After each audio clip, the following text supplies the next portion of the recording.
नमस्कार दोस्तों, जय हिंद जय भारत। हमारे YouTube चैनल पर आपका हार्दिक स्वागत। दोस्तों आज हम लोग बात करने वाले हैं किसी भी संख्या के कुल गुणनखंडों की संख्या निकालना, कुल विषम गुणनखंडों की संख्या निकालना और कुल सम गुणनखंडों की संख्या आप कैसे फाइंड करेंगे। मान लो कोई नंबर दिया गया है, सबसे पहले कंसेप्ट के द्वारा समझते हैं। मान लो कोई नंबर दिया गया है और उसके हमें कुल गुणनखंडों की संख्या पता करना है। तो कुल गुणनखंडों की संख्या कहने का मतलब होता है कि वह नंबर किन किन संख्याओं से विभाजित हो जाता है, वही होता है कुल गुणनखंडों की संख्या। मान लो हमें एक नंबर लिया 90। अब आपको बताना है 90 किन किन संख्याओं से विभाजित होता है। तो 90 1 से कटता है, 90 2 से भी कटता है, 90 3 से भी कटता है, 90 5 से भी कटता है, 6 से भी कटता है, 9 से भी कटता है और 10 से भी कटता है। 15 6 90 होता है, 15 से भी कटता है। 18 5 90 होता है, 18 से भी कटता है और 30 से 90 होता है, 30 से भी कटता है और 90 स्वयं 45 से भी कटता है और 90 स्वयं से भी कटता है। तो आप कह सकते हैं 90 कुल इतनी नंबरों से विभाजित हो जाता है। 1 2 3 4 5 6 7 8 9 10 11 12 90 12 नंबरों से विभाजित हो जाता है। तो अगर आपसे पूछ ली जाए कुल गुणनखंडों की संख्या क्या है, कुल गुणन की संख्या क्या है, कुल गुणन की संख्या क्या है, गुणनखंडों की संख्या क्या है, तो आपको करना नहीं है, इनको काउंट कर लेना है। तो कितने हैं? 12। कहने का मतलब नंबर आप 12 से कुल 12 संख्याओं से 90 विभाजित हो जाता है। अगर आपसे पूछ लिया है कुल विषम गुणन की संख्या, गुणन की संख्या कहने का मतलब है कि 90 कितनी विषम संख्याओं से कटता है। तो आप देख सकते हैं 1 3 5 9 15 45 ये विषम संख्या हैं, इनसे 90 क्या होता है? कटता है। तो 1 2 3 4 5 6 ऐसे नंबर हैं जो विषम हैं और 90 को क्या कर रहे हैं? विभाजित कर रहे हैं। अब अगर आपसे पूछा जाए कुल सम गुणनखंडों की संख्या, क्योंकि या गुणन की संख्या, तो ऐसे कितने गुणन हैं जिनसे, ऐसे कितने सम गुणन हैं जिससे 90 विभाजित हो जाता है। तो आप देख सकते हैं 2 से कटता है, 6 से कटता है, 10 से कटता है, 18 से, 30 से, 90 से, ये सभी क्या होते हैं? सम संख्या होती। तो 1 2 3 4 5 6 नंबरों से क्या होता है? 90 विभाजित हो जाता है। अब हम लोग बात करते हैं इसको आप ट्रिक से कैसे सॉल्व करेंगे। तो सबसे यदि आपको ट्रिक की बात करते हैं तो सबसे पहले क्या करेंगे कि जो भी नंबर दिया गया है उसके आप अभाज्य गुणनखंड करेंगे। तो 90 का अभाज्य गुणनखंड क्या होते हैं? 2 × 3 × 3 × 5, 2 3 6 36 18 18 5 के द्वारा 90 होता है। अब इसको हम लोग क्या करेंगे? पावर के रूप में लिख लेंगे। किसके रूप में लिखेंगे? पावर के रूप में। तो 2 की पावर 1 मल्टीप्लाई 3 की पावर 2 मल्टीप्लाई 5 की पावर 1। सबसे पहले अभाज्य गुणनखंड करेंगे, फिर इसको हम लोग क्या करेंगे? पावर के रूप में लिख लेंगे। अब हमारा क्या काम है? देखिए, अगर आपसे कुल गुणनखंडों की संख्या बताना हो, गुणन की अगर आपको संख्या बताना हो तो आप ट्रिक से कैसे सॉल्व करेंगे? बिना इसका यूज करते हुए, बिना इसको बनाए हुए आप कैसे सॉल्व करेंगे? कुछ नहीं करेंगे, अभाज्य गुणनखंड करेंगे और उनको क्या करेंगे? घात के रूप में लिख लेंगे। अब क्या करेंगे? अगर आपको कुल गुणनखंडों की संख्या निकालना है तो जो भी घात दी गई है उनमें 1 ऐड करके सभी का मल्टीप्लाई कर लेंगे। पहली घात कितनी है? 1, 1 में ऐड करेंगे 2 बन जाएगा।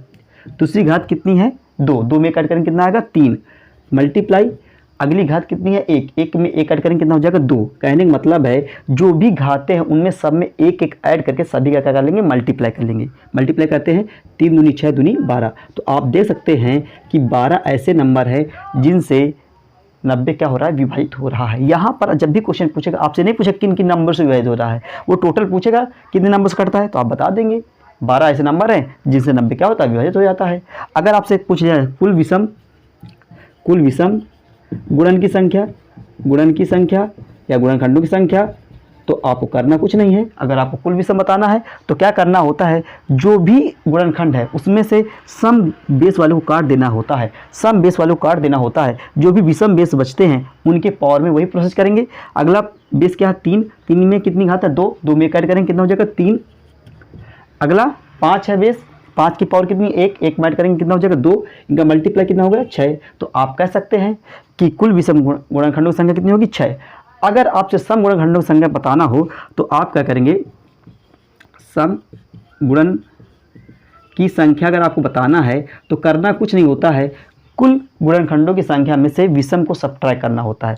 कुल गुणनखंडों की संख्या में से विषम गुणनखंडों की संख्या सब्ट्रैक्ट करना होता है, तभी आप सम गुणनखंडों की संख्या पता कर पाएंगे। तो 12 माइनस का 6 कितना आया 6। तो आप देख भी सकते हैं, यहाँ आप मिला भी सकते हैं कि कुल सब गुणनखंडों की संख्या कितनी थी 6, कुल विषम की 6, कुल गुणनखंडों की संख्या 12। तो आई होप आपको समझ में आया होगा। एक और पूछा जाता है इससे, कुल अभाज्य गुणनखंडों की संख्या क्या हुई। कुल अभाज्य गुणनखंडों की संख्या मतलब कितनी अभाज्य संख्याओं से यह संख्या विभाजित होता है। तो आप देख सकते हैं 1 2 3 4 4 अभाज्य गुणनखंडों से यह नंबर क्या हो रहा है, विभाजित हो रहा है।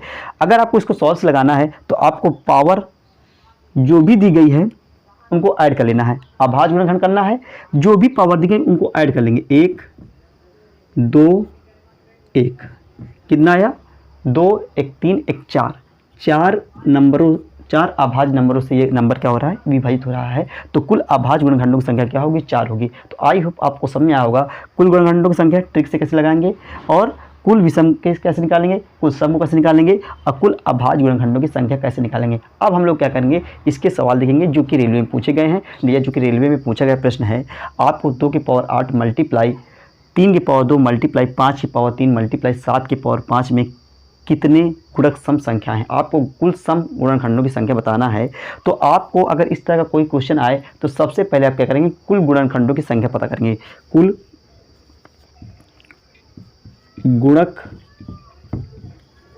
की संख्या क्या होगी, उसके लिए आपको क्या करना होता है, जो भी अभाज्य गुणनखंड होता है, जो भी अभाज्य गुणनखंड होते हैं उनके जो बेस के ऊपर जो पावर दिया होता है, जो भी पावर दिया होता है उन पावर में एक एक ऐड करके सभी का मल्टीप्लाई कर लेते हैं, वही होता है कुल गुणनखंडों की संख्या पता करने का तरीका। तो अगर हम बात करें, पहला बेस 2 है, 2 में कितना है 8, 8 में एक ऐड करेंगे 9 मल्टीप्लाई अगला पावर कितना है 2, 2 में एक ऐड करेंगे कितना होगा 3 मल्टीप्लाई अगला पावर कितना है 3, 3 में एक ऐड करेंगे 4 मल्टीप्लाई अगला पावर कितना है 5, 5 में कट करेंगे कितना हो जाएगा 6। कहने का मतलब है कि अगर आपको कुल गुणनखंडों की संख्या पता करना है, जो भी अभाज्य गुणनखंड होते हैं उनकी जो घात होती है उनमें एक ऐड कर करके सभी का मल्टीप्लाई कर लेते हैं, तो आपको कुल गुणनखंडों की संख्या पता चल जाती है। तो इनका जब मल्टीप्लाई करेंगे तो आप पाएंगे 648। क्या मिलेगा 648। इस सभी का मल्टीप्लाई जब आप करेंगे तो 648 मिलेगा। कैलकुलेट कर लीजिए। तो आप बता सकते हैं कि इस जो नंबर होगा उस नंबर में कुल कितने गुणनखंड होंगे, उनकी संख्या कितनी होगी 648 होगी। अगर आपसे पूछ लिया जाए कुल विषम गुणक की संख्या क्योंकि सम तभी निकलेगा जब हम लोग कुल गुणनखंडों की संख्या में कुल विषम गुणनखंडों की संख्या सब्ट्रैक्ट कर देंगे तो हमें सम गुणनखंडों की संख्या पता चल जाएगी। तो कुल विषम गुणनखंडों की संख्या निकालने के लिए आपको क्या करेंगे, जो भी इसमें सम बेस है उसको काट देंगे, जो भी सम अभाज्य गुणनखंड उसको काट देंगे, बाकी जो बचा हुआ है उनके बेसों पर उसी तरह करेंगे। तो अगर आप अभाज्य गुणनखंड 3 है, 3 में पावर कितना 2, 2 में काट करेंगे कितना हो जाएगा 3 मल्टीप्लाई अगला घात 3 है, 3 में काट करेंगे 4 मल्टीप्लाई अगली घात 5 है, 5 में कट करेंगे कितना हो जाएगा 6। तो यहाँ चाहते हैं 12, 12 छंग 72। तो आप कह सकते हैं कि इसके अंदर कुल विषम गुणनखंडों की संख्या कितनी होगी 72 होगी। अब आपको कुल सम गुणक की संख्या बताना है, तो आप क्या करेंगे, कुल गुणनखंडों की संख्या कितनी है 648, उसमें क्या करेंगे विषम गुणनखंडों की संख्या को सब्ट्रैक्ट कर देंगे तो आपको कुल सम गुणनखंडों की संख्या पता चल जाएगी। तो 8 में से 2 घटाएंगे 6, 14 में से 7 सब्ट्रैक्ट करेंगे 7, 5। तो आप कह सकते हैं 576 कुल सम गुणनखंडों की संख्या होगी। तो आई होप आपको समझ में आया होगा। अगर आपसे कुल गुणनखंडों की संख्या पता है तो आप ऐसे लगाएंगे, कुल विषम गुणनखंडों की संख्या पता है तो आप ऐसे लगाएंगे, कुल सम गुणनखंडों की संख्या करेंगे तो क्या करेंगे, कुल गुणनखंडों की संख्या में विषम गुणनखंडों की संख्या को सब्ट्रैक्ट कर देंगे तो आपको पता चल जाएगा उसमें कुल कितने सम गुणनखंड हैं। तो आई होप आपको समझ में आया होगा। अब हम तो गाइज क्वेश्चन नंबर नेक्स्ट है, जो कि ये भी पूछा गया कि प्रश्न है आरआरबी ग्रुप डी में प्रीवियस ईयर में पूछा गया प्रश्न है। 2 की पावर 9 मल्टीप्लाई 3 की पावर 5 मल्टीप्लाई 5 की पावर 4 मल्टीप्लाई 7 की पावर 6 के कितने गुणक विषम संख्या होंगी। सेम क्वेश्चन है, आप इसको सॉल्व कीजिए। तरीका हमने पहले वाले नंबर में बता दिया था कि कैसे आप विषम गुणनखंडों की संख्या बताएंगे। अगर आपको विषम गुणनखंडों की संख्या निकालना है, कुल विषम गुणकों की अगर संख्या बताना है, गुणकों की अगर संख्या बताना है तो बताया गया है, आपको करना कुछ नहीं होता है। आपको जिसमें सम बेस होता है उसको काट देना होता है, सम बेस से कोई मतलब नहीं होता है। बाकी जो विषम आधार होते हैं उनके पावर में 1 ऐड करके मल्टीप्लाई सभी कर लेंगे, वही होता है कुल विषम गुणनखंडों की संख्या पता करने का तरीका।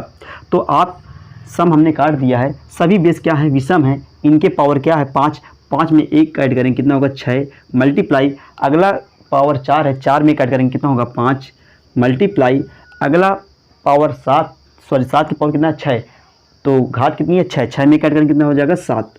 आपको क्या करना है, पावर में 1 ऐड करके सभी का मल्टीप्लाई कर लेना है। तो मल्टीप्लाई करेंगे 6 पंजे 30, 30 सत्ते कितना होता है 210। तो आप कह सकते हैं कि इस नंबर में कुल कितने विषम गुणक होंगे, 210 होंगे। तो आई हो क्वेश्चन नंबर नेक्स्ट है, 8 की पावर 10 मल्टीप्लाई 9 के पावर 7 मल्टीप्लाई 7 के पावर 8 के गुणनफल में कुल अभाज्य गुणनखंडों की संख्या ज्ञात कीजिए। यदि क्वेश्चन इस तरह का आ जाए, कुल अभाज्य गुणनखंडों की संख्या ज्ञात करना है, तो सबसे पहले आप क्या करेंगे, इस फैक्टर के अभाज्य गुणनखंड करेंगे। इस प्रकार भी लिख सकते हैं, 8 की पावर 10 को 2 के पावर 3 के पावर 10 मल्टीप्लाई 9 के पावर 7 को आप लिख सकते हैं 3 के पावर 2 के पावर 7 मल्टीप्लाई 7 के पावर 8। फिर इसको और लिख सकते हैं आप लोग, घात घात में मल्टीप्लाई होता है तो ये बन जाएगा 2 के पावर 10 30 मल्टीप्लाई 3 के पावर 7 दूनी 14 मल्टीप्लाई 7 के पावर 8। आप इसको इस प्रकार लिख लेंगे। कुल मिला के, कुल कहने मतलब है आपके जो बेस बनेंगे वो क्या होंगे, अभाज्य गुणनखंड के होने चाहिए। अब आपको क्या करना है, कुल अभाज्य